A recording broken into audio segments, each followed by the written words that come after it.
ಧನ್ವಂತರಿ ವೈದ್ಯ ಬರಹದ ಮೂಲಕ ಯೋಗ ಮತ್ತು ಪ್ರಕೃತಿ ಚಿಕಿತ್ಸೆಯ ಕುರಿತು ಜಾಗೃತಿ ಮೂಡಿಸಿದ ಲೇಖಕಿ ಬಹುಮುಖಿ ಸಾಧಕಿ ಡಾಕ್ಟರ್ ಬಬಿನಾ ಎನ್ಎಂ ಅವರಿಗೆ 2025ನೇ ಸಾಲಿನ ರಾಜ್ಯೋತ್ಸವ ಪ್ರಶಸ್ತಿಯನ್ನಿಟ್ಟು ಗೌರವಿಸಲಾಗಿದೆ. ಮುಂದಿನ ಪ್ರಶಸ್ತಿ ಪುರಸ್ಕೃತರು ನ್ಯಾಯಾಂಗ ಕ್ಷೇತ್ರದಲ್ಲಿ ದೊರಕಿದಂತಹ ಪ್ರಶಸ್ತಿ ಇದು. ನ್ಯಾಯಮೂರ್ತಿ ಪಿ.ವಿ. ಭಜಂತ್ರಿ, ಪವನ್ ಕುಮಾರ್ ಭಜಂತ್ರಿ, ಬಾಗಲಕೋಟೆ. ರಾಜ್ಯೋತ್ಸವ ಪ್ರಶಸ್ತಿಯನ್ನ ಮುಡಿಗೇರಿಸಿಕೊಂಡಿದ್ದಾರೆ. ನ್ಯಾಯಾಂಗ ವಿಭಾಗದ ಇವರ ಈ ಸಾಧನೆಯನ್ನ ಮೆಚ್ಚಿ ನ್ಯಾಯಮೂರ್ತಿಗಳಾದಂತಹ ಶ್ರೀ ಪಿ.ವಿ. ಭಜಂತ್ರಿ ಅವರು, ಪವನ್ ಕುಮಾರ್ ಭಜಂತ್ರಿ, ಬಾಗಲಕೋಟೆ.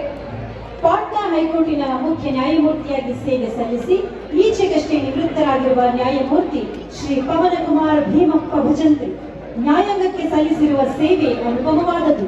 ಅವರು ಬಾಗಲಕೋಟೆ ಬಳಿಯ ಮುರನಾಳ ಗ್ರಾಮದವರು.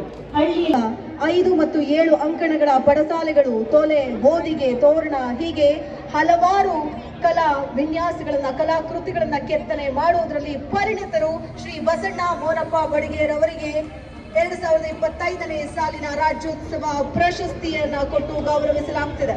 ಶ್ರೀ ನಾಗಲಿಂಗಪ್ಪ ಜಿ ಗಂಗೂರ ಬೆಳ್ಳಿಯಲ್ಲಿ ದೇವರ ಮೂರ್ತಿಗಳನ್ನು ನಿರ್ಮಿಸುವಲ್ಲಿ ವಿಶೇಷ ಪ್ರತಿಭೆಯನ್ನು ಪ್ರದರ್ಶಿಸಿರುವ ನಾಗಲಿಂಗಪ್ಪ ಗಂಗಪ್ಪ ಕರ್ನಾಟಕರಿಗೆ 2025ನೇ ಸಾಲಿನ ರಾಜ್ಯೋತ್ಸವ ಪ್ರಶಸ್ತಿಯನ್ನಿತ್ತು ಗೌರವಿಸಲಾಗಿದೆ.